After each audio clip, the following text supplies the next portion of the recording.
Meus irmãos, a paz do Senhor Jesus. Que conferência linda vocês estão vivendo e recebendo de Deus. Pentecoste é algo maravilhoso.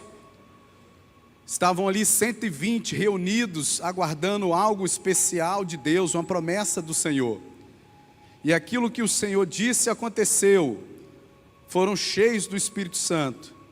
Mas a coisa mais linda foi o transbordar do Espírito Santo. E é o que eu vejo sobre essa igreja. Muito mais do que você está recebendo da parte de Deus em todos esses dias. O que vai fazer a diferença é aquilo que transbordar através da sua vida para pessoas que precisam de algo muito específico da parte de Deus. Deus tem abençoado essa igreja. Essa igreja tem sido uma igreja que tem um chamado de Deus para transbordar, para abençoar a cidade, conquistar nações. E para mim é um privilégio poder glorificar o nome do Senhor Jesus com vocês neste culto. Como já foi com tanto carinho anunciado, eu tenho o privilégio de nessa noite estar com a minha esposa, missionária Juliana, uma mulher que Deus me deu, uma mulher que o Senhor me presenteou. Ela tem sempre me ajudado na obra do Senhor. As irmãs da igreja perguntam assim: pastor, não sei como a Ju, ela consegue, porque ela é esposa, ela é mãe. Durante os primeiros 8 anos da nossa igreja, nós somos pastores bivocacionados, eu 8, e ela quase 14, ela é engenheira civil, líder do Ministério das Mulheres, já tocou no louvor, mas rapidinho tiraram. Nunca deixaram eu entrar. Eu tentei fazer a audição, nem para o coral eles deixaram eu entrar, irmão. Então eu gosto quando está todo mundo louvando assim, que eu glorifico ali, ninguém escuta, de tão desafinado que eu sou. Mas ela tem sido uma bênção, e eu estou muito feliz dela poder me acompanhar hoje, nessa noite, dessa conferência. Por gentileza, eu também quero expressar minha total gratidão a essa igreja família, pelo carinho que tem comigo, pelo amor que eu sou recebido aqui. É especial isso, é um sonho de Deus. Eu me lembro quando novo convertido, eu não nasci no lar evangélico, eu me converti aos 26 anos, eu não entendia o porquê de tantas igrejas e tantas denominações, se Jesus era um só, se era uma só Bíblia, um só céu. E aqui, quando eu estou aqui com vocês, é renovado esse sentimento no meu coração. Somos só um povo, de fato vocês são uma família. Quando eu voltei daqui, naquela oportunidade que eu tive, reuni meu time e falei várias coisas. A Ju estava na reunião, lembra que eu falei: olha esse povo, Ju, orando, intercedendo aqui, olha só, com as mãos estendidas, orando. Essa igreja é uma bênção, irmãos. Eu amo estar aqui com você. Eu tentei controlar isso, para não gerar ciúmes, de eu ficar mais preocupado em receber do que compartilhar o que Deus tocou no meu coração, amém? Vamos colocar de pé em nome do Senhor Jesus. Por gentileza, pegue a Bíblia Sagrada, esta espada que Deus nos deu, esta palavra que não volta vazia. A palavra de Deus, ela é lâmpada, ela é luz, ela é pão, ela é espada, ela é alimento, ela é água. Esta palavra que jamais volta vazia. E abra, por gentileza, o texto sagrado em Lucas capítulo 5. Lucas capítulo 5, nós estamos numa conferência sobre mais que uma igreja. Então nós vamos pensar um pouco juntos. Essa igreja, ela é liderada por pastores e pastoras visionários. E faz parte do visionário muito mais do que enxergar o futuro, porque quando a gente fala de visão, é enxergar um ponto à frente, algo futurístico. Mas Deus tem ministrado no nosso coração do que, além do que ter uma visão futurística revelada pelo Espírito Santo, ser uma igreja pastoreada por pastores que têm visão, como é o caso de vocês, é também ter acesso ao coração de Jesus, à vontade de Jesus. Então nós vamos pensar um pouquinho sobre igreja nessa noite, amém? Lucas capítulo 5. E aconteceu que, apertando a multidão para ouvir a palavra de Deus, estava ele junto ao lago de Genezaré, e viu estar 2 barcos junto à praia do lago, e os pescadores, havendo descido deles, estavam lavando as redes. E entrando num dos barcos, que era o de Simão, pediu-lhe que o afastasse um pouco da terra, e assentando-se, ensinava do barco a multidão. E quando acabou de falar, disse a Simão: faze-te ao mar alto, e lançai as vossas redes para pescar. E respondendo Simão, disse-lhe: mestre, havendo trabalhado toda a noite, nada apanhamos, mas sobre a tua palavra lançarei a rede. E fazendo assim, colheram uma grande quantidade de peixes, e rompiam-se-lhes a rede. E fizeram sinal aos companheiros que estavam no outro barco, para que o fossem ajudar. E foram, e encheram ambos os barcos, de maneira tal que quase iam a pique. E vendo isto, Simão Pedro prostrou-se aos pés de Jesus, dizendo: Senhor, ausenta-te de mim, que sou um homem pecador, pois que o espanto se apoderara dele, e de todos que com ele estavam, por causa da pesca de peixe que haviam feito. E de igual modo também de Tiago e João, filhos de Zebedeu. E disse Jesus a Simão: não temas, de agora em diante serás pescador de homens. E levando os barcos para a terra, deixaram tudo e o seguiram. Senhor Jesus, nessa noite tão especial, o nosso coração transborda de alegria, porque estamos em Tua presença. E como filhos, amamos estar em Tua presença, Senhor, porque só o Senhor tem as palavras de vida eterna. Assim como eu já recebi a oração do pastor Marco, eu tenho total consciência que sem Ti nada posso fazer. Eu estou aqui para receber do Senhor. Fala conosco, renova o nosso coração, revela o que o Senhor tem para nós. Nós clamamos e choramos por um avivamento.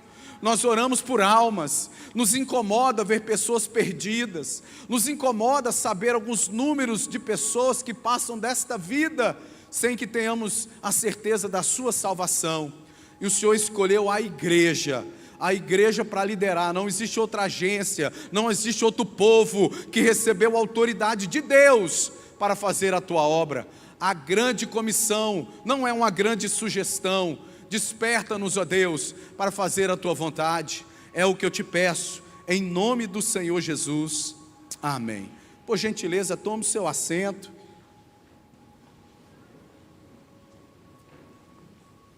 O termo conferência vem do verbo conferir. E eu quero dedicar alguns minutos para a gente pensar um pouco sobre igreja. E para que você, de repente muitos já ouviram esses dados, né? Eu vi homens de Deus que estão ministrando aqui nesta conferência, então certamente eles podem ter falado algum dado, alguma informação que eu vou dar, mas reforça o chamado que Deus tem na nossa vida. Eu não sei se você sabe, mas existe no mundo 7 milhões de templos. 7 milhões de templos, de igrejas espalhados em todo o mundo. O cristianismo cresce 2,2% ao ano no mundo. Por isso, este ano, com esse crescimento de 2,2% ao ano, somos 2,5 bilhões de cristãos no mundo. O islamismo não cresce mais que o cristianismo. Isso não é um dado verídico. O islamismo cresce em torno de 1,8, 1,9. Mas diferente de como o cristianismo cresce, que é através da evangelização, o islamismo cresce através de filhos, de ocupação populacional. Um homem muçulmano, dependendo da sua condição financeira, ele pode ter até 4 mulheres. E ele tem muitos filhos com essas mulheres, e por isso vai aumentando o número de muçulmanos. Mas na década de 90, 80 e 2000, com esse crescimento do islamismo, se discutia, quem é muito envolvido em missões, sobre a islamização da Europa.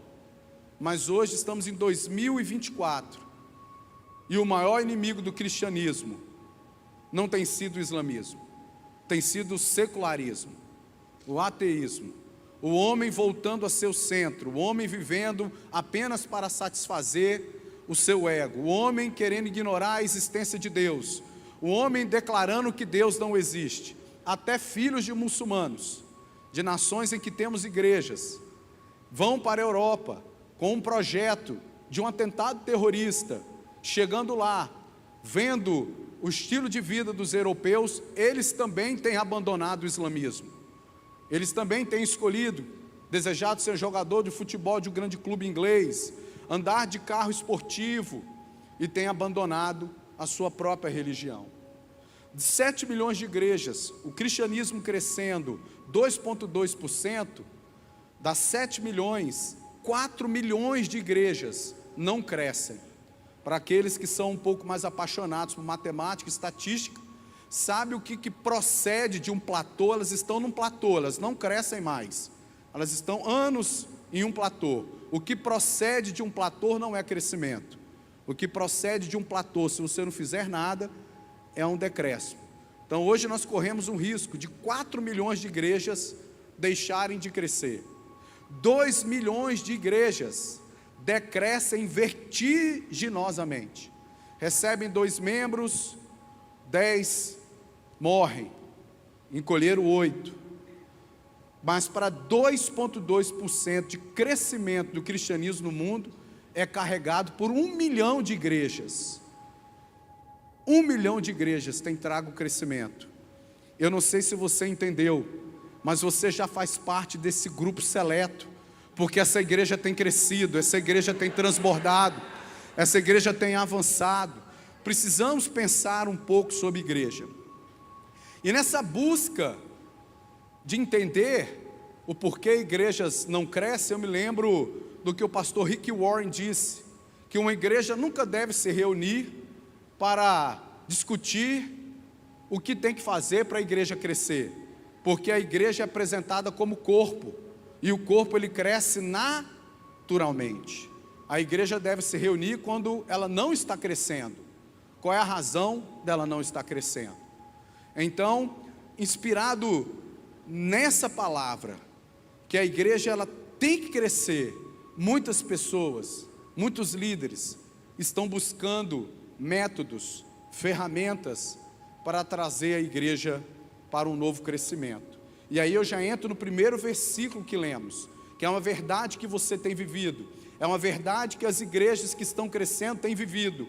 A Bíblia diz que aconteceu que, apertando a multidão para ouvir a palavra de Deus, estava ele junto do lago Genezaré. Aqui eu encontro 2 verdades que são imutáveis para o crescimento da igreja. Em primeiro lugar, não é sobre um método. Vocês são uma igreja com células. Não é sobre a metodologia que a sua célula, o seu pequeno grupo funciona. Não é sobre uma ferramenta, é sobre uma visão que Deus deu ao coração dos pastores de evangelizar. Não é sobre uma estrutura, a cor da parede, ou com o ar-condicionado é bom, ou com o microfone é bom, ou com a localização da igreja é boa. Eu sou fundador de ministério, o seu pastor também. Eu comecei em uma garagem. Se você fosse fazer um estudo, essa igreja vai dar certo ou não? Ela está começando dentro de uma garagem. Não, tem tudo para dar errado. Porque o que faz a igreja crescer não é uma estrutura. O que faz a igreja crescer não são equipamentos. O que faz a igreja crescer é a presença do Senhor Jesus Cristo. Ele é insubstituível, Ele é a palavra, Ele é o que dá vida, Ele é o cabeça da igreja. A multidão ia apertando Ele. Aonde Jesus estiver, as multidões afluirão à sua presença. Que nos falte ferramenta, que nos falte equipamentos, que nos falte prédio, mas que jamais nos falte a presença de Deus nesta igreja, em nome de Jesus. Esse é o desejo de toda a igreja, alcançar multidões. Quantos aqui oram e choram por um avivamento? Levante a sua mão. Essa tem sido a nossa oração diária, essa tem sido as nossas lágrimas, pelas vidas que estão morrendo. Eu não sei se você sabe, mas 180 mil pessoas morrem no mundo todos os dias. 180 mil pessoas. Quantas dessas pessoas são salvas? Ou estão salvas? Se isso não mexe com você, existe algo estranho no nosso cristianismo. Porque orar por um avivamento é orar pelas pessoas perdidas. Vou trazer isso para um aspecto mais próximo.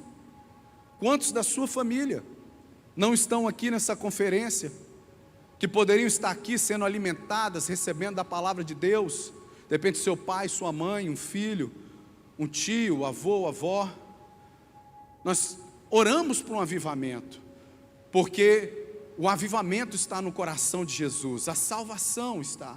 Uma igreja sempre quer multidão, uma multidão apertava Jesus.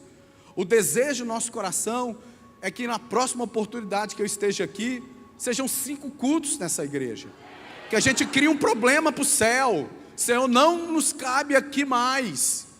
Esses são os problemas que Deus resolve quando a gente cria um problema para Deus. Eu costumo dizer para a missionária Juliana que obreiro bom é o obreiro que dá trabalho, viu, pastor?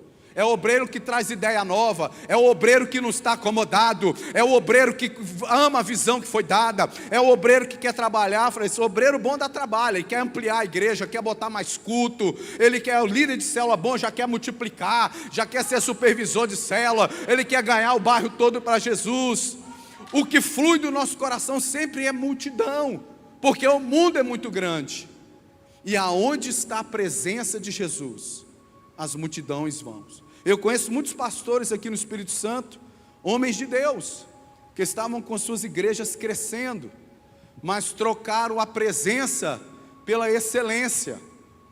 Elas não brigam, elas não precisam brigar, mas existem pastores que estão colocando a sua esperança, a sua confiança na excelência, estão abrindo mão da presença. Eu estava na roda de pastores conversando, quando o pastor Bill Johnson, pastor da Bethel Church, ele estava conversando, ele compartilhou um testemunho conosco. Ele disse que, chegando na sua igreja, ele viu o pregador da semana na igreja vazia, pregando sozinho, treinando a pregação. Ele viu o ministério de louvor ensaiando, buscando a perfeição na adoração. Ele foi todos os voluntários trabalhando, se preparando para o culto. E ele foi tomado por um temor naquela hora, onde o Espírito Santo de Deus falou com ele: está tudo muito excelente, mas onde está a minha presença? Olhe para o irmão que está do seu lado e diga: uma igreja que é mais com a igreja, ela nunca negocia a presença por qualquer excelência. É tudo sobre a presença de Jesus. Ele é insubstituível. Comecei igrejas embaixo de árvores, hoje são grandes igrejas, porque ali estava a... E quando eu falo sobre a presença de Jesus, imediatamente nós somos vacinados com aquela palavra de João Batista, que é tão grande que a gente tem teologicamente dificuldade de colocar se é um profeta do Novo ou do Antigo Testamento. João Batista, quando Jesus ele começa a desempenhar o seu ministério, a Bíblia diz que João Batista já tinha mais seguidores que Jesus, e ele declarou: é necessário que ele cresça e que eu... Quando nós colocamos uma igreja com Jesus Cristo no centro, todos nós diminuímos e Jesus... E é por isso que dá certo. Olha para esse irmão que está do seu lado, vê se ele está diminuindo. Vê se ele está diminuindo e Jesus está crescendo na vida dele. Vivemos um tempo de tantas palavras, de aceleramento, de crescimento, de voe como águia. Só ande com pessoas que podem fazer você crescer. Quando eu olho para o Evangelho, eu escuto uma palavra oposta a essa. Se você fosse andar só com pessoas que podem fazer você crescer, como que seria das pessoas que estão começando a caminhada na sua célula sem você?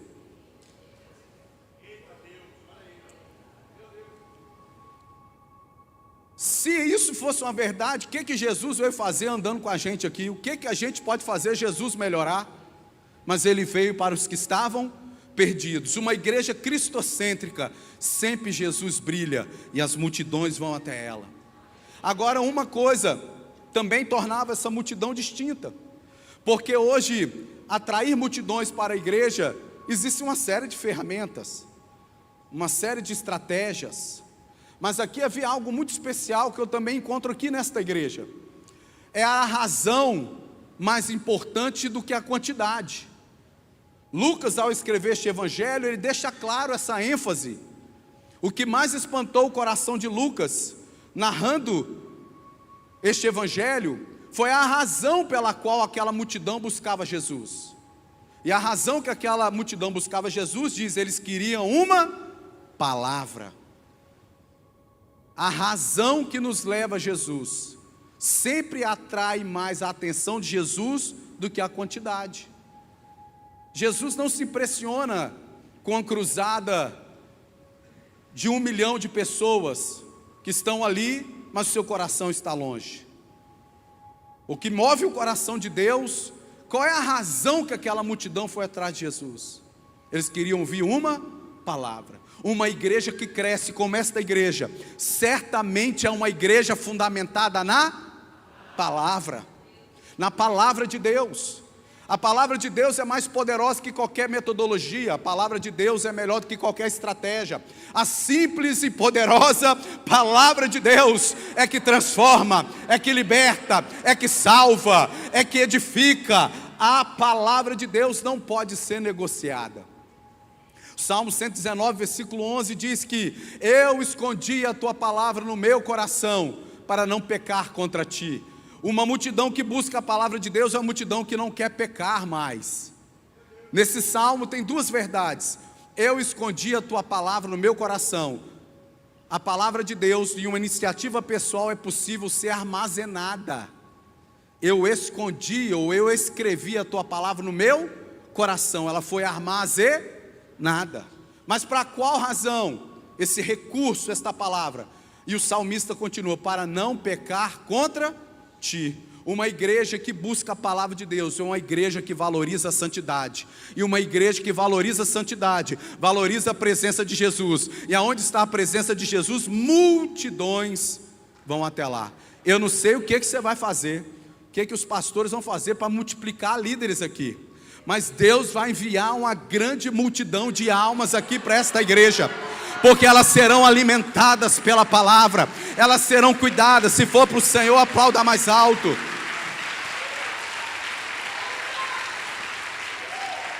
Uma multidão que busca a palavra de Deus quer crescer na fé. Romanos 10, 17. Porque a fé vem pelo ouvir, e pelo ouvir a palavra. Mas a gente funciona um pouco diferente. Olha como que a gente funciona. Nós que cremos no poder de Deus, na atualidade dos dons do Espírito Santo para a igreja hoje, muitas vezes nós nos comportamos diferentes do que a palavra nos ensina. Olha o que a Bíblia diz. Porque a fé vem pelo ouvir, e pelo ouvir a palavra de Deus. Então, se eu quero crescer na fé, eu tenho que ouvir mais a palavra, concorda? Mas tem muita gente que acredita que vai crescer na fé por ser uma testemunha ocular dos milagres de Deus, de ver o mover de Deus, ela vai crescer na fé. E é por isso que tem muita gente frustrada, porque ela não quer ouvir a palavra para crescer, porque o que precede o milagre? Tudo é possível ao que crê. É você ter a palavra de Deus, ela é a chave, ela é o condutor, ela abre o céu, ela faz o milagre acontecer. Quanto mais a igreja ouve, quanto mais a igreja cresce na palavra, cresce na fé, mais os sinais acompanham os que crerem. Não é sobre o que você já viu Deus fazendo que vai crescer a sua fé. Pode até trazer um crescimento, mas sobre aquilo que você conhece da palavra de Deus, conhecer o próprio Deus, vai te levar a viver níveis de fé diferentes. Eu vou te contar um testemunho lá na igreja. Um pastor amigo meu de Goiânia, Deus deu a ele o dom de maravilhas, pastor Sidomar. E aí a gente no culto, a nossa igreja tinha na época 250 membros ali do lado do antigo supermercado Carone de Jardim da Penha. E ele é muito usado mesmo, ele chama a pessoa pelo nome. Não tinha Facebook na época, você dá aquela colada, né? Tem uma galerinha que dá uma olhadinha no... Tem a galera que é mais nova. Alguém pegou o Orkut aqui? Pegou, irmão, você não tem... MSN? Tem uma galera que dá uma olhada nisso aí. Ele não, ele foi, chamou uma senhora pelo nome, que nem era membro da nossa igreja, pastor. E ela veio chorando, eu não a conhecia, ela veio até o altar, e Deus falou com ele: você tem um tumor no cérebro. Ela começou a chorar: tenho. Ele falou: ninguém encosta nela, só o pastor da igreja vai derramar o óleo sobre ela e nós vamos orar. Eu fui, peguei o óleo, não encostei na cabeça dela, fui derramando e orando. Eu vi, irmãos, eu não posso negar o que eu vi. A cabeça dela abriu, e o tumor começou a sair sozinho. E nós pegamos aquele tumor, e aquela parte que foi aberta fechou, sem cicatriz, sem nada. E eu, na minha inocência, diante de uma experiência dessa, como que essa mulher não vai crer em Deus? Eu fui e virei para ela: irmã, você quer entregar sua vida para Jesus hoje? Batata, já estava pedindo para o cara da integração trazer a ficha. Ela olhou e falou assim, eu estava no altar, ela estava assim, ela olhou assim: hoje não. Irmão, fui sendo tomado de uma ira. Eu falei: não, irmão, você não entendeu, deixa eu falar com a senhora. Um tumor saiu da sua cabeça, não foi acidental, foi o Jesus que te ama, que te chamou pelo nome. Você não quer entregar sua vida para Ele? Ela: eu não. Irmão, quase que eu pequei, me deu uma vontade de pegar aquele tumor e botar de volta na cabeça dela, irmão. Mas quase, eu não pequei, irmão. Por quê? Porque a experiência nos impressiona. O mover de Deus é sobrenatural. Mas se você não tiver fundamentado na palavra, você não cresce em fé. Que você, a partir de hoje, como eu, venhamos valorizar mais a palavra, porque ela é a chave dos milagres. Aquela multidão apertava Jesus em busca de uma palavra, e aquela igreja crescia, como a sua igreja está crescendo, e como Deus tem falado coisas especiais para vocês. A Bíblia diz que viu estar 2 barcos junto à praia do lago, e os pescadores, havendo descido deles, estavam lavando as redes. Interessante que alcançar multidões sempre flui do nosso coração. É o objetivo que enche o céu, não para a nossa glória, não para uma competição de qual é a igreja maior, menor, porque isso não existe, é uma só igreja. E aí eu quero dizer para você, quão privilegiado vocês são, de ter pastores tão maduros na fé, gostam de caminhar com as igrejas, gostam de andar juntos. Isso faz a igreja crescer, essa maturidade. Mas o nosso desejo é que a sua igreja cresça muito. Não é pouco não, é muito. Muito. Mas muitas vezes a multidão rouba de nós a visão dos detalhes. E o versículo seguinte diz isso. O versículo 2 diz assim: e viu estar 2 barcos junto à praia do lago, e os pescadores, havendo descido deles, estavam lavando as redes. Jesus sendo apertado por uma multidão. Imagine, irmãos, 5.000 membros aqui, 6.000 membros, e todo mundo apertado, multiplicação de células, aquela coisa toda gostosa, o céu enchendo, um avivamento acontecendo. Nós não podemos perder a visão. A Bíblia diz que mesmo estando nesse momento, daquele que veio para salvar o mundo, a multidão apertando, opa, está dando tudo certo, mas ele teve a nobreza de olhar um pouquinho para o lado, e enxergar alguns homens, 2 barcos, que não faziam parte daquela multidão. A visão é muito importante para nós. Nós não podemos perder a visão em função do crescimento. O que chamou a atenção de Jesus foi porque normalmente quando um barco passava a noite inteira pescando, ele atracava na praia do lago.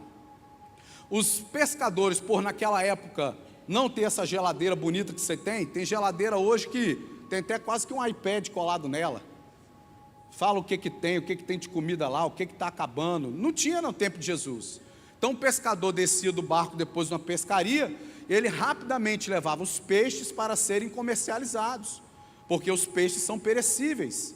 Se você não comercializar, não comer, não na nossa realidade hoje que se congela, o peixe apodrecia. Então, quando Jesus olha para que, mesmo sendo apertado pela multidão, querendo a palavra, ele vê aqueles pescadores descendo do barcos, e não carregando as redes cheias de peixe para vender, mas sim lavando as redes, que era um sinal claro de uma noite com uma grande pescaria ou com uma pescaria ruim. Ruim.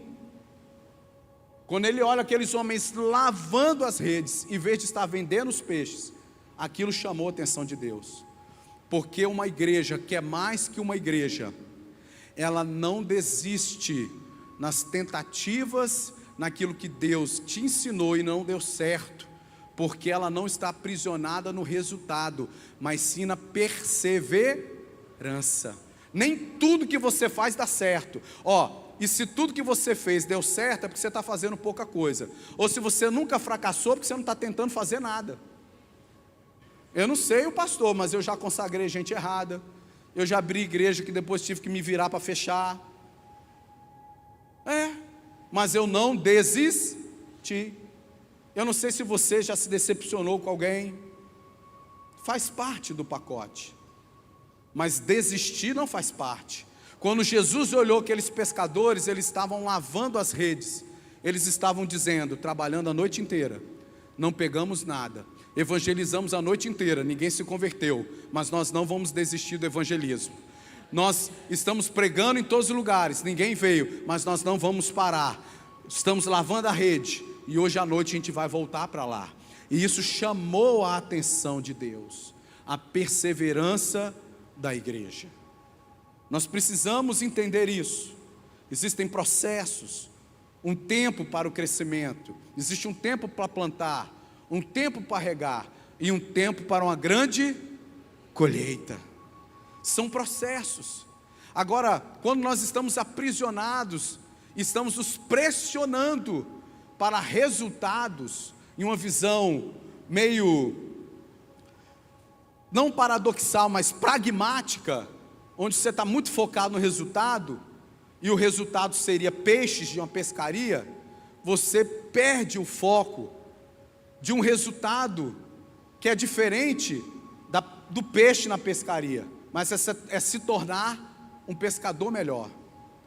Às vezes, o resultado que a igreja faz não é uma nova vida se convertendo, mas é o nível de maturidade da igreja crescendo. E uma das coisas que torna os crentes mais maduros é a perseverança. Eu não sei quantos anos você pode estar lutando pelo seu casamento. Eu não sei por quantos anos você pode estar lutando por um filho que você gostaria muito que estivesse aqui na conferência, mas não está, sequer na presença de Deus. E já ouviu tantas palavras de desistência, mas você tem escolhido dia após dia lavar as redes e não desistir. Não desista.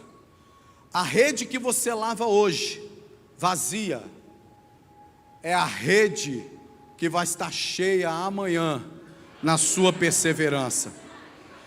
A gente precisa trabalhar isso. Eu tinha um irmão na igreja que ele, pastor, vamos fazer uma campanha para abrir uma porta de emprego para mim. E a gente fez a oração e tal, e Deus abriu a porta. Passou uma semana, ele novo emprego, ele entrou na minha sala e falou assim, pastor, eu vou pedir a conta. Vou pedir para você mandar embora essa empresa. O que é que houve, irmão? Não, pastor, tem um supervisor endemoniado lá. Eu falei assim, não, endemoniado sou eu que vou ficar daqui a pouco. Eu jejuei, eu orei com você, para Deus abrir a porta para você.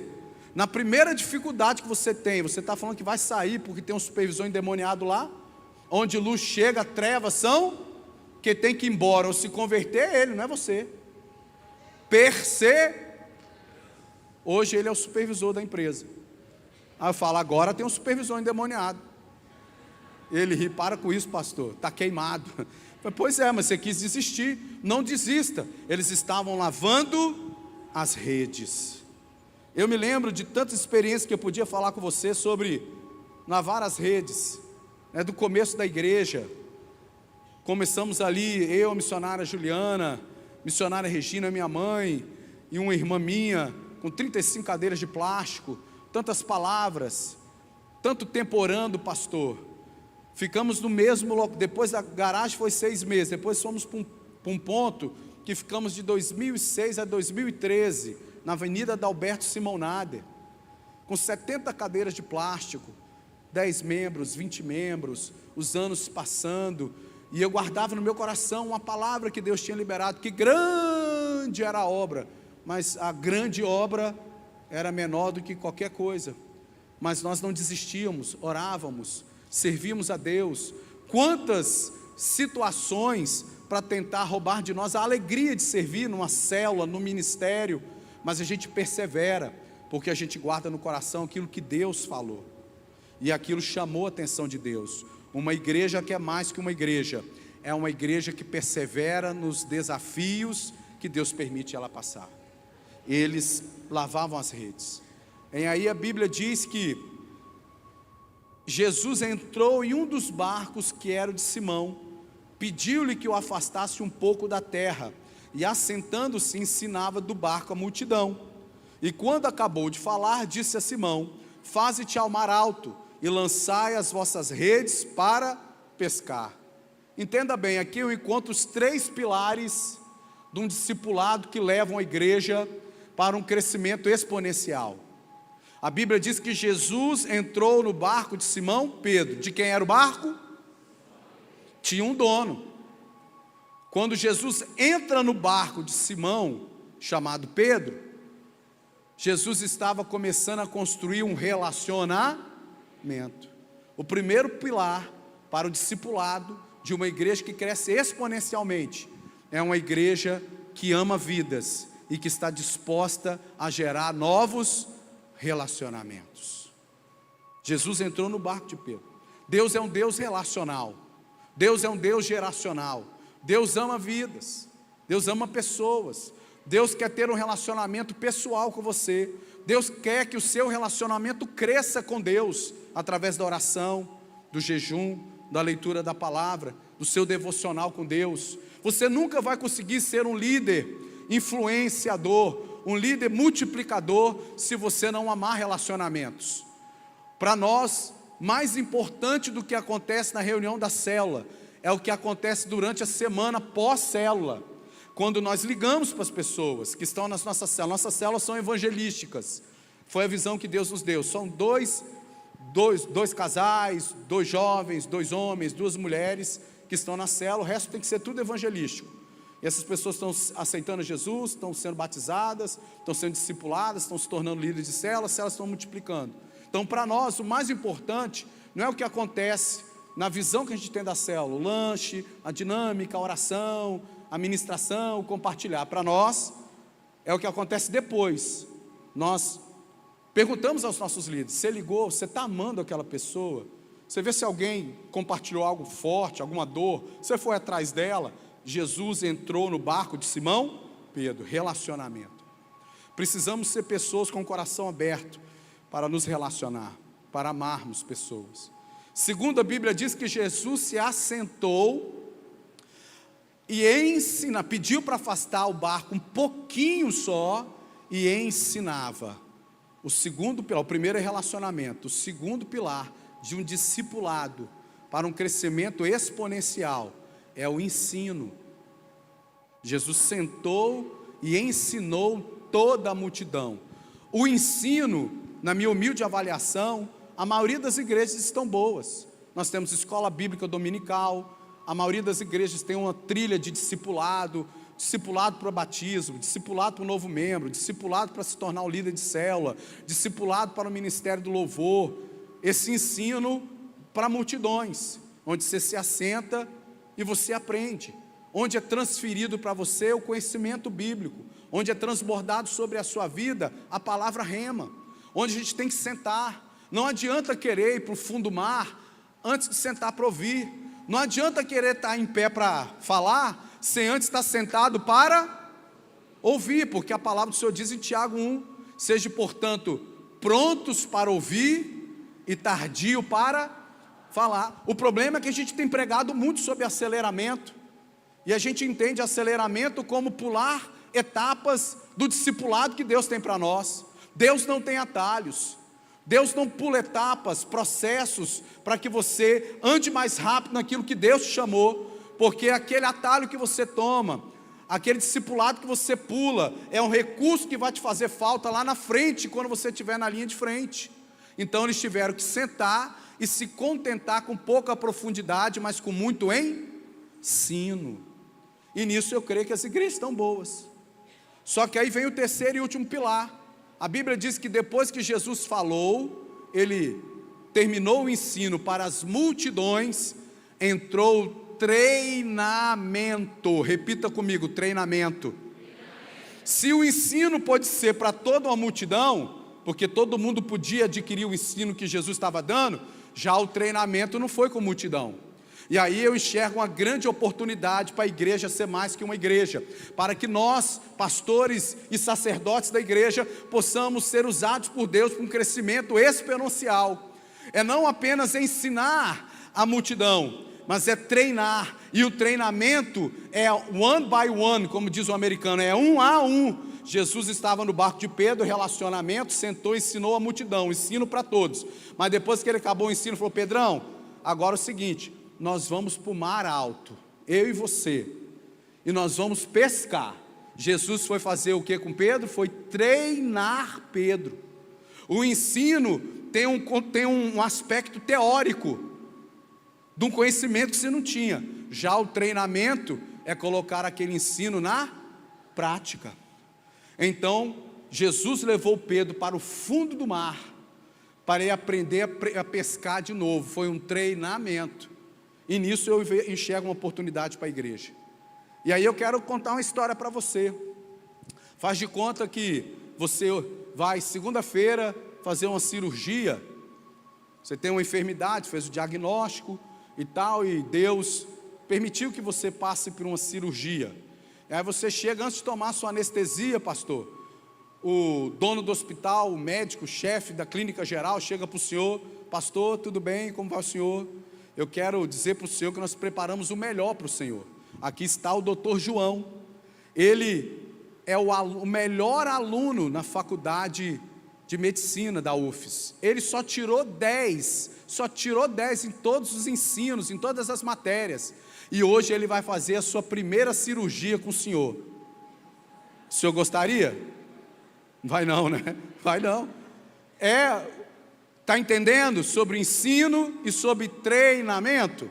Imagine só, você vai viajar, segunda-feira, entrou no avião da Azul, sentou, e aí aparece o piloto, abre a porta: tudo bem, meu irmão? Glória a Deus, você é da igreja família, né? Está cheio de Deus, transbordando, que benção te encontrar aqui. Deixa eu te apresentar aqui o capitão João, hoje é o dia do João.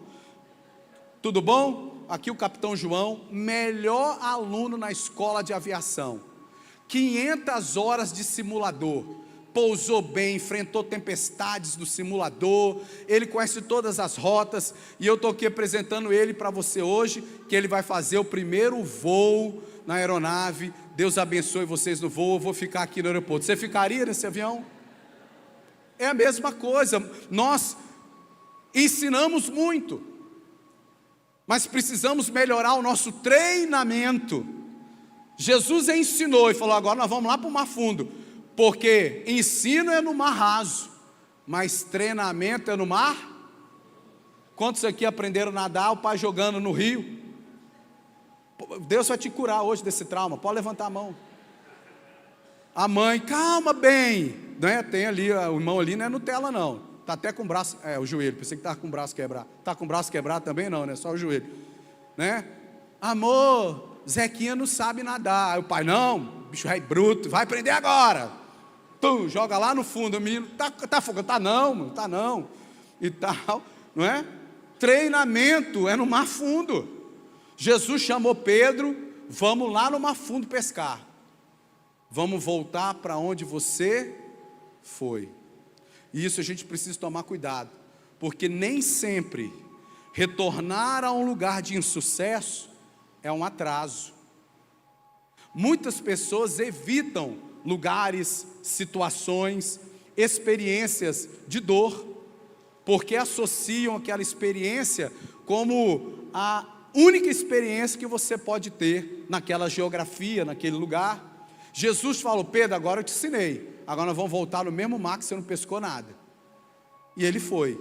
Chegou lá, Jesus, agora lança a rede, treinamento, você vai aprender agora, com a mão na prática. Aí o que ele falou? Senhor, tendo trabalhado toda a noite, nós não apanhamos nada, mas sobre a tua palavra, eu vou lançar a rede. Duas verdades de igrejas que crescem aqui no discipulado de Jesus. Primeiro é um choque do evangelho humanista, que tem entrado no nosso meio. Olha a frase de Pedro: Senhor, trabalhamos a noite inteira.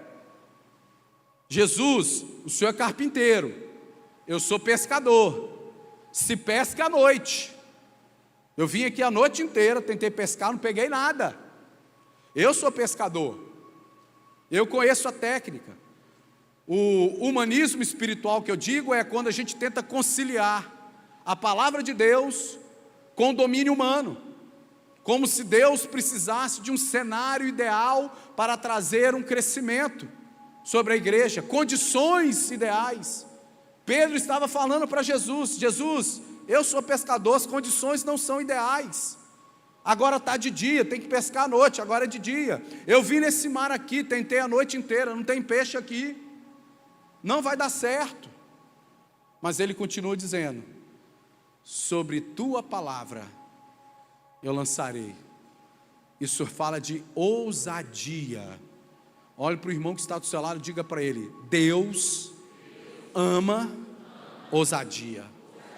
Seja ousado na sua célula, seja ousado no seu ministério. Ah, mas pastor, está de dia, não é bom para pescar. Deus te deu uma palavra, obedeça.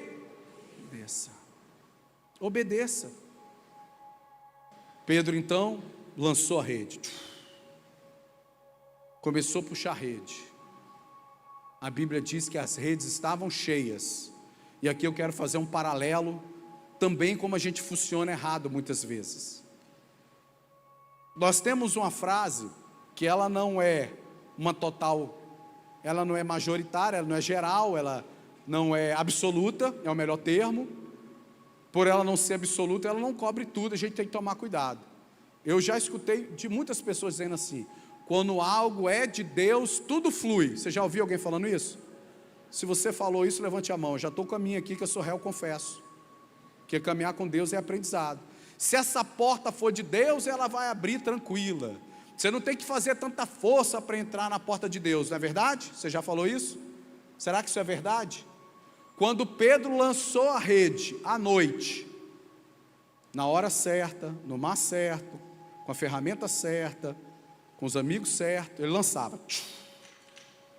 E ele ia puxando. As redes estavam vazias, a gente sabe que ele não pescou nada. A rede então estava leve ou pesada? Não ouvi, igreja? Leve. É de Deus, tudo flui. Olha aí, está levinha. Olha que maravilha. Quando chegava a rede fora da água, ela estava o quê? Vazia. Lançou a rede de novo. Não, estou te preparando porque está tendo um grande crescimento aqui, e você tem que desmontar esse pensamento, porque a rede vai ficar mais pesada, e você vai dar glória a Deus por isso. É para você não desanimar, para você não entrar no choque espiritual. Lançou a rede de novo à noite. Deus está comigo, é à noite, eu me preparei, está na hora certa. Ele está puxando a rede está leve ou pesada? Porque ela está, mas de dia, na hora errada, mas debaixo da palavra. Quando ele lançou a rede e começou a puxar, a rede estava leve ou pesada? E aí, isso não é de Deus não. Esse trem está pesado, estou tendo que fazer força para ganhar essa alma, estou tendo que fazer força para entrar nessa porta. Mas ele continuou puxando com muita força. Quando ele tirou a rede da água, ela estava cheia ou estava vazia? Para de brincadeira, igreja.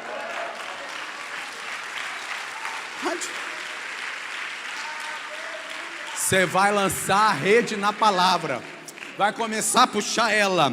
Pode vir uma luta, pode vir uma retaliação, pode estar pesada, não importa. Aquele que liberou a palavra, ele sustenta. Mas o que interessa é quando você tirar a rede da água, ela vai estar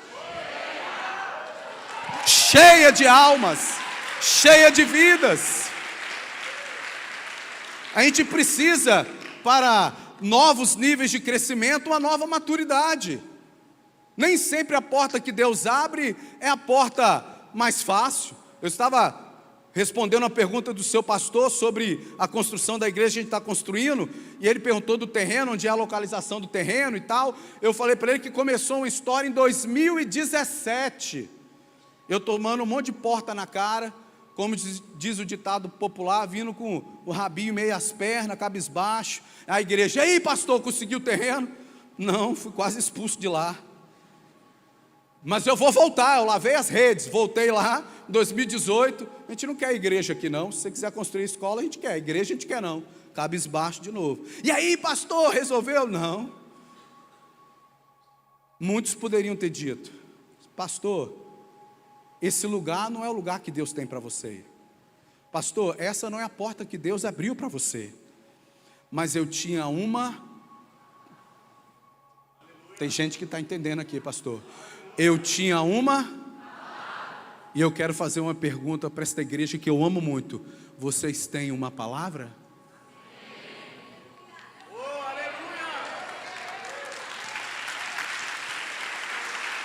E por acreditar na palavra, Deus nos deu aquela área. Mas no primeiro momento, parecia que a porta não era de Deus. Mas a gente teve que insistir. Tirando a rede cheia, a igreja crescendo, a coisa tudo boa, maravilhosa. A Bíblia diz que Pedro se prostrou diante do Senhor. Uma igreja que continua crescendo exponencialmente, ela nunca fica confundida de quem é a razão do crescimento. A igreja de Corinto teve essa dúvida. Paulo chegou lá alinhando a igreja. Olha, uns dizem que são de Paulo, outros dizem que são de Pedro, de Apolo, mas eu quero falar um negócio para vocês. Um planta, o outro rega, mas só um dá crescimento. Só Deus dá o crescimento. Então, quando ele puxa aquelas redes cheias de peixe, ele se prostra diante do Senhor, porque ele não perdeu a humildade, ele sabia que era Deus que dava o crescimento. Uma igreja que cresce é uma igreja que se prostra na adoração, é uma igreja que se humilha na oração, celebrando o crescimento, porque o coração é vacinado. Ele prostrou e disse: sou pecador, Senhor, sou pecador. As redes estavam rasgando. Aí eu fico imaginando Jesus, se pudesse voltar no tempo, por você não ter desistido daquelas redes, quando elas estavam vazias. Foram essas redes que eu usei para essa grande pescaria. Aí ele aprendeu algo muito especial. A Bíblia diz que a rede estava rompendo e o barco estava quase afundando por causa do crescimento. Crescimento traz problema. Crescimento traz problema. Você quer crescimento? Traz problema. Atos capítulo 6. E nos dias em que a igreja crescia, houve murmuração entre as viúvas gregas e helênicas. Nos dias que a igreja... Crescimento traz problema. A rede estava rasgando, o barco estava quase afundando. Mas por que Deus permitiu isso? Porque queria ensinar algo. Pedro foi obrigado a chamar João. A Bíblia diz que o barco estava quase afundando, chamou os companheiros que estavam no outro barco. No começo da história eram quantos barcos? Jesus entrou em quantos? Mas a obra de Jesus, ela é completa. Então Pedro teve que entender que a bênção dele não é só para ele. Ele estava entendendo o que é o Evangelho. É para abençoar todos. Então ele tem que chamar João para vir. E a Bíblia diz que João lançou a rede dele também estava quase rompendo, e o barco dele também estava quase afundando, de tanto crescimento. Repita comigo: este é o poder da unidade. A unidade traz um crescimento exponencial. Você, como líder de célula, não compete com o outro, você coopera. Nós pastores compartilhamos coisas que Deus está fazendo em nossas igrejas, que tem sido uma bênção, porque não tem problema. Não dava para botar mais peixe no barco de Pedro, se colocasse o barco afundava.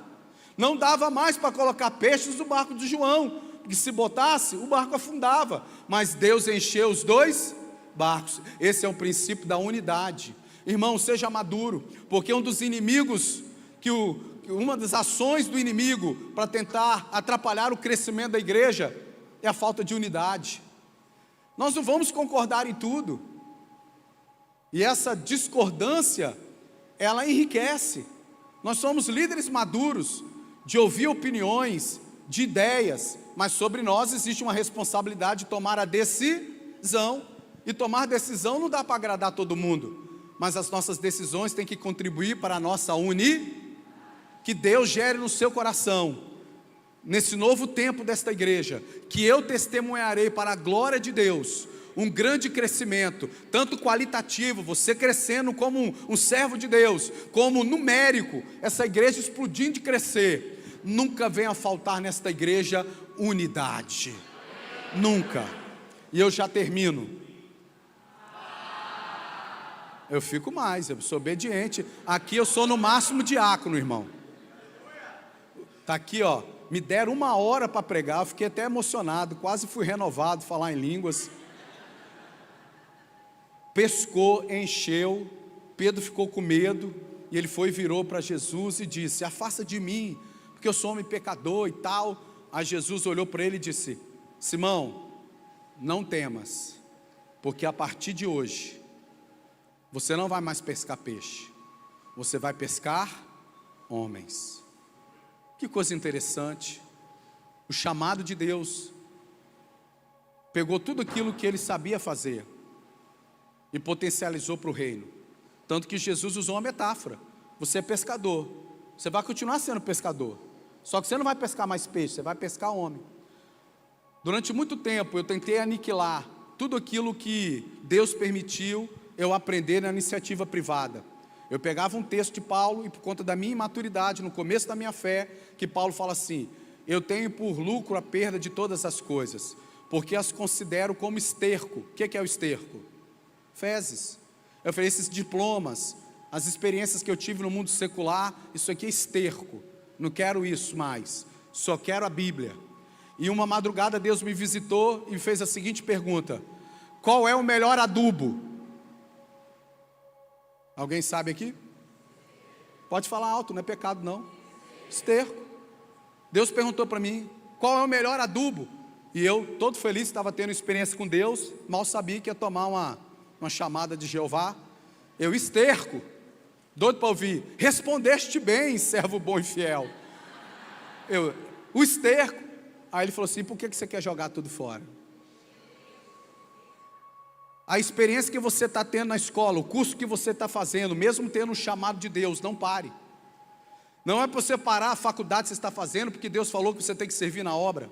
Não é para você largar o seu trabalho e apresentar que, pastor, pedir conta, eis-me aqui. Teu pastor vai falar: invite a ti. Não, você tem que estudar, você tem que aprender. Deus vai usar isso tudo para o crescimento do reino de Deus e para o seu chamado.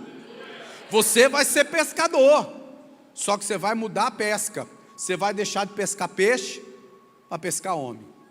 Mas por que isso? Pense comigo, sobre o reino de Deus, sobre o amor de Jesus.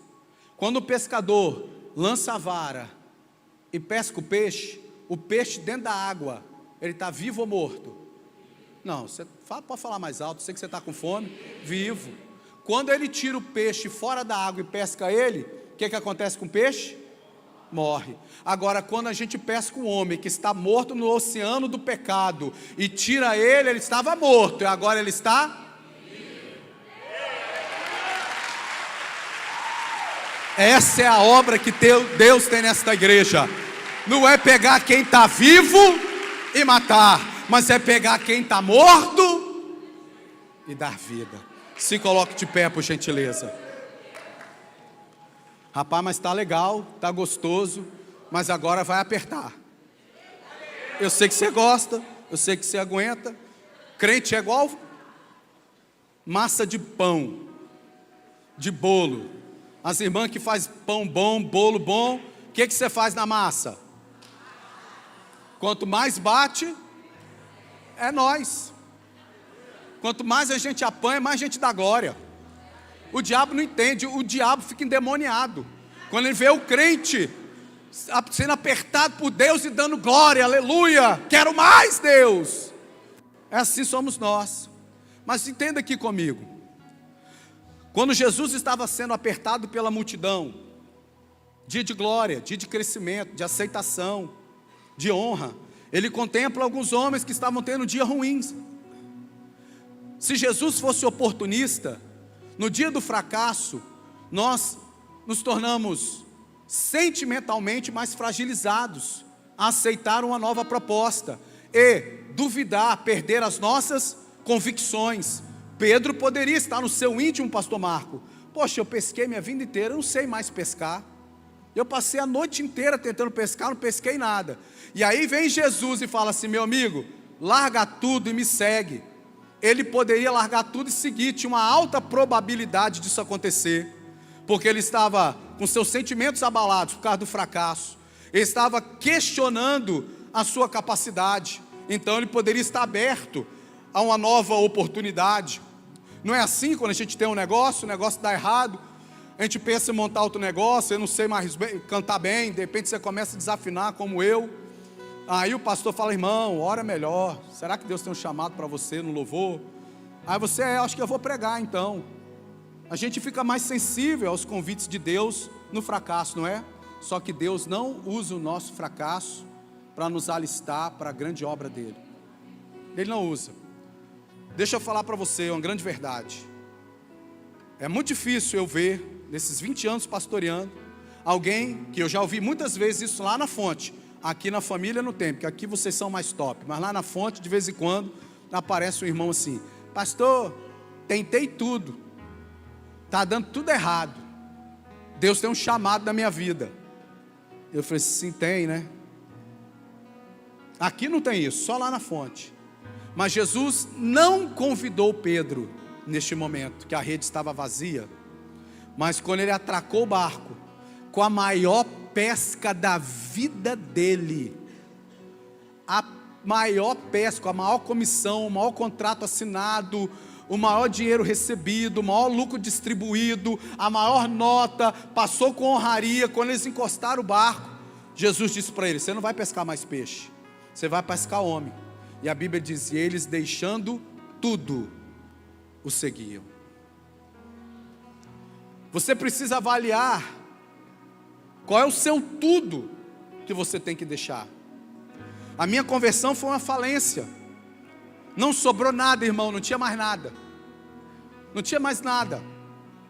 Não tinha mais nada. Deus tinha me chamado, mas o meu nível de entrega foi só a minha vida. A única coisa que eu tinha para dar para Deus era a minha vida. E eu entreguei minha vida para o Senhor. Eu tenho gasto os meus melhores anos da minha vida servindo a Deus, pregando em vários lugares. Eu amo missões, é algo que a gente partilha com essa igreja, a gente ama. Já plantei igreja em Cuba, já plantei igreja na Venezuela, já plantei igreja na Ucrânia, no meio da guerra, já plantei igreja no Paquistão, já fui quase morto no Senegal, na Índia, são 8 leprosários. Eu podia ficar a noite inteira falando com você, que Deus me chamou para missões, eu amo missões, mas eu tenho consciência que o meu tudo era nada. Eu não deixei nada, só a minha vida. Mas eu quero contar uma história para você em 1 minuto, sobre alguém que entregou muito. No século XVIII, eu esqueci o nome da igreja, dos missionários e da mãe, mas a história é verídica. O pastor organizou a igreja para orar e jejuar para missões, para que saísse do meio daquela igreja pessoas que tinham um chamado missionário para ir para o campo, para ir pregar para alguns indígenas que comiam pessoas, violentos. E orando lá, o filho mais velho de uma irmã levantou a mão e disse: eu vou para missões. A igreja preparou ele 1 ano, capacitou ele, juntou recursos, e ele foi numa viagem de navio. Chegando lá naquela ilha que ele tinha que pregar, ele encostaram o barco. Quando ele pisou na areia, eu vou usar a expressão cacique, porque é da nossa cultura indígena, mas não era deles, é um outro nome.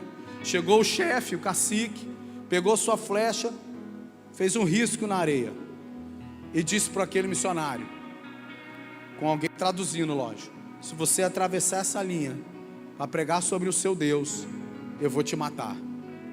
Aquele jovem disse: eu orei tantos anos, desde pequeno eu tenho chamado missionário para esse povo. Deus moveu o coração do meu pastor para fazer o apelo, a igreja orou, a igreja juntou recursos, a igreja me enviou, eu vou atravessar a linha. Ele atravessando aquela linha, o cacique foi, matou ele. Voltaram, avisaram para a mãe, aquela coisa toda na igreja, e o Espírito Santo falou de novo para o pastor: você acha que é fácil ser pastor? Faz o mesmo apelo de novo, para o mesmo povo. Agora imagine um pastor fazer o apelo para a mesma igreja, em que tem uma mãe que perdeu um filho, para ir para o mesmo lugar. Eu acredito que a maioria daquela igreja, se não tivesse orando, ia falar assim: esse pastor é doido. Acho que o pessoal aqui acha que o senhor é maluco, pastor. Vocês têm algumas ideias, querem crescer, às vezes a pessoa não alcança. A gente é maluco mesmo, maluco por aquilo que Deus fala ao nosso coração. O pastor fez o apelo. Aí outra pessoa levantou a mão para ir, outro jovem, o irmão mais novo do que foi primeiro e morreu. Um ano de oração, a igreja juntou recurso, entrou no barco, chegou lá. Quando estacionou o barco, o cacique chegou de novo, pegou a flecha, riscou na areia da terra e disse: se você atravessar aqui para falar do seu Jesus, você vai morrer. E ele foi e disse: eu orei, Deus me chamou, a igreja me enviou, vocês mataram meu irmão, eu amo Jesus. Ele atravessou e morreu. Volta a expedição missionária, fala tal. Passa 2 semanas, o pastor: vou visitar aquela mãe. Agora o que eu vou falar para aquela mãe que perdeu seus 2 filhos? O que eu vou dizer para ela? O que eu vou falar para consolá-la? Ele chegou na casa dela e de fato ela estava chorando. E aí ele ficou mais desconcertado ainda do que falar, se ele só orava, pastor. E ele foi, encostou no ombro dela e disse: minha irmã, você está chorando, né? E aí ela respondeu: eu estou chorando muito. Aí ele perguntou: por que você está chorando, minha irmã? Ela respondeu: porque eu não tenho mais filhos para dar para Jesus e em missões. Eu queria ter mais filhos, eu enviei 2 morreram, eu queria ter 3, ter 4, que eu ia mandar todos eles para missões. Eu estou todo arrepiado aqui. E foi o que Pedro precisou decidir, não com a rede vazia, não com o barco vazio, que era muito fácil, mas agora com o barco cheio de sonhos, cheio de projetos, cheio do seu eu, cheio do resultado, da fama. Olha lá, é bom pescador, pescou tudo. Mas a Bíblia diz que eles deixaram tudo e o seguiram. Eu quero imaginar aqui uma linha aqui, antes desse altar. E eu quero fazer um apelo para você, igreja família. Se você nessa noite quer entregar tudo para servir Jesus, quer ser o melhor líder de célula, quer ganhar almas, quer impactar a sua geração, se você tem um chamado e quer viver o extraordinário de Deus, eu quero convidar você a vir aqui na frente, que eu quero orar por você. Eu quero convidar quem está disposto a cruzar essa linha e tem um chamado e diz: eu sou do Senhor, eu vou fazer aquilo que Deus me chamar para fazer. Cruze essa linha, compartilhando essa mesma história de cruzar essa linha na fonte de vida. A primeira pessoa que cruzou essa linha foi meu filho mais velho, quando tinha 12 anos. E até então eu tenho guardado aquele ato dele. E ele é do Senhor. Mas se você tem um chamado de Deus e quer cruzar toda a linha que te impede, tudo aquilo que possa estar te impedindo a deixar tudo para seguir Jesus, seja um relacionamento, seja uma instabilidade financeira, seja o seu medo, seja algum pecado, não importa o que seja, atravesse essa linha e vem aqui diante do altar de Deus dizer para o Senhor que você está disponível. Deixar tudo quando o barco está vazio é fácil. Pedro deixou tudo quando o barco estava cheio. Louvado seja o nome do Senhor. Eu quero orar por você. Ore, fale com Deus. Eu cruzei esta linha, Senhor, esta linha imaginária, mas tão real na minha vida. Ninguém pode ver esta linha, mas eu enxergo ela, porque eu quero cruzar ela, eu quero te servir. Nós somos uma igreja, Senhor, que avança. Senhor Jesus, nessa noite que está este povo lindo que eu amo, meus irmãos, obrigado por me inserir nessa família, Senhor, que eu amo tanto. E a voz, ó Pai, do Teu Santo Espírito foi ouvida, e os nossos corações foram desafiados. Eu vejo casais, eu vejo jovens, anciãos, homens adultos que decidiram cruzar a linha para Te seguir. Ah, Senhor, melhor é o abençoador do que a bênção. Nós trocamos qualquer bênção pelo abençoador.